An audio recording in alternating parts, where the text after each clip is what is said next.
সূরা আল ইনশিকাক। রহমান রহিম আল্লাহ তাআলার নামে। যখন আসমান ফেটে যাবে, সে তো তার মালিকের আদেশটুকুই পালন করবে এবং এটাই তো তাকে করতে হবে। যখন এ ভূমণ্ডল সম্প্রসারিত করা হবে, মুহূর্তের মধ্যেই সে তার ভেতরে যা আছে তা ফেলে দিয়ে খালি হয়ে যাবে। সেও তার সৃষ্টিকর্তার আদেশটুকুই পালন করবে এবং এটাই তো তাকে করতে হবে।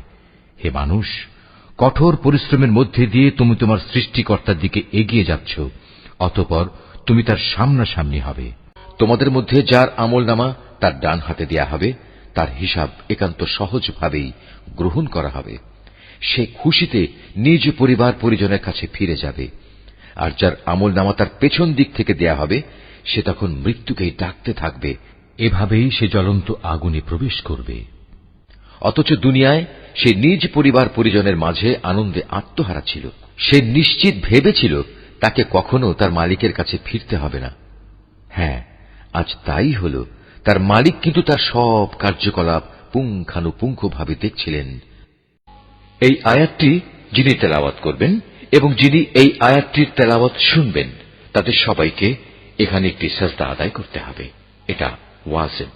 শপথ সন্ধ্যাকালীন রক্তিম আভার, শপথ রাতের ও এর ভেতর যত কিছুর সমাবেশ ঘটে তার, এবং শপথ ওই চাঁদটির যখন তা ধীরে ধীরে পূর্ণাঙ্গ চাঁদে পরিণত হয়ে যায়।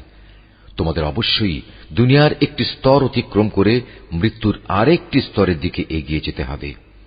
এদের হয়েছে কি? এরা কেন মহান আল্লাহর উপর ঈমান আনে না? আর এ কোরআন যখন এদের সামনে পড়া হয়, তখন কেন মালিকের সামনে এরা সাজদা অবনত হয় না? এ অস্বীকারী ব্যক্তিরা একে মিথ্যা প্রতিপন্ন করে। আল্লাহ তাআলা ভালো করে জানেন এরা এদের আমলনামায় কি কি জিনিস জমা করে চলেছে। হে নবী, তাদের সবাইকে তুমি এক যন্ত্রণাদায়ক আযাবের সুসংবাদ দাও। তবে হ্যাঁ, যারা আল্লাহর উপর ঈমান এনেছে এবং ভালো কাজ করেছে, তাদের জন্য আল্লাহ তাআলার অফুরন্ত পুরস্কার রয়েছে।